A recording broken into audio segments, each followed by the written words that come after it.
The face of central Minnesota is vibrant and changing. There is more color to who we are, more depth to our traditions, more stories about from where we came. Neighbors bound together by the passions we bring to our mostly rural communities. Growers and artisans, professionals and teachers, entrepreneurs, civic leaders, builders and craftsmen. All of us raising families, working to provide our children the gift of a good life,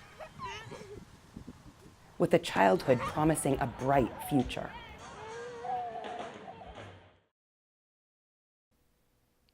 This is our evolving table in rural Minnesota. Neighbors sitting down with neighbors,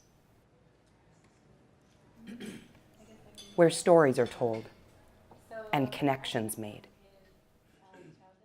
where concerns are aired and smiles freely given,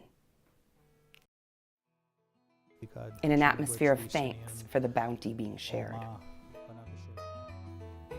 The table is where understanding takes place between generations, genders, and cultures. Who's at your table?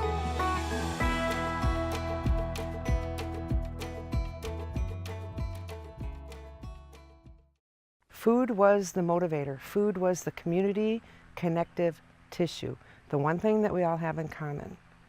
The conversation was about how our own family upbringing, how our families gathered for meals, the stories we told, the heritage behind our food is what we used as the platform for bringing these folks together.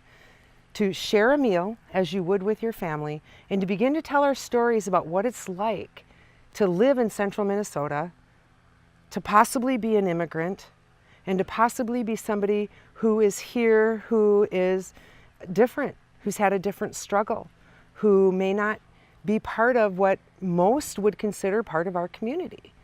And using food as that platform, that tissue, the one thing that connects all of us. I was born in Somalia, and the civil war happened when I was only about 2 years old, and we had to flee to refugee camp in Kenya, where I spent almost all my adult life. So I lived there for about 19 years before I got moved to US. So the two meals that I kind of remember that we always had was breakfast and dinner. So we never had lunch, and if we have lunch, then we will be talking about it for days or months. We'll remember it a lot. There are people that I want to tell them about my life story, and so that they have a little empathy and get to know and feel like the communities that are moving here are in fact no different than those who were moving here centuries ago.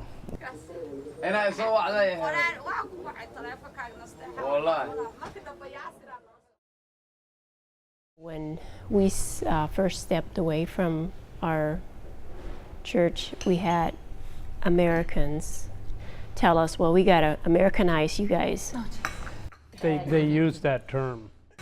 It's like, you just hate to hear that, as you guys probably would too, or anybody else, It's like, okay, they're not satisfied with our diversity or where we're coming from. They're like, well, you guys just don't understand. We need to Americanize you. So, I wouldn't want to, I think it's good to be who we are, and we can all bring something that's going to benefit one another. So, I think we all bring I like to use the symbol of a rainbow. We all bring a different color, and the more colors there are, the more beautiful it is, in a sense, When we're out in community, people are hungry. You know, they might not necessarily be hungry for food, but they're hungry. You know, and most of the time it's around their spirit, and it's around a sense of belonging. Probably one of the greatest needs that, you know, people have is to want to belong to something, and so I think if you think about, you know, how do you nurture and feed that? We have to start thinking about our broader community as part of our family.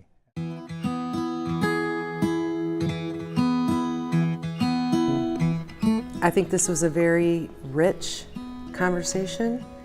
I think it has been a very good example of how we can bring together a group of people. And while I've worked with Elizabeth before a little bit, and Fortuna I see here as she's coming and going in the kitchens making her tea, I know all of you so much better because we were allowed the opportunity to share a meal and to listen to each other's stories, and I really, really appreciate it. So thank you.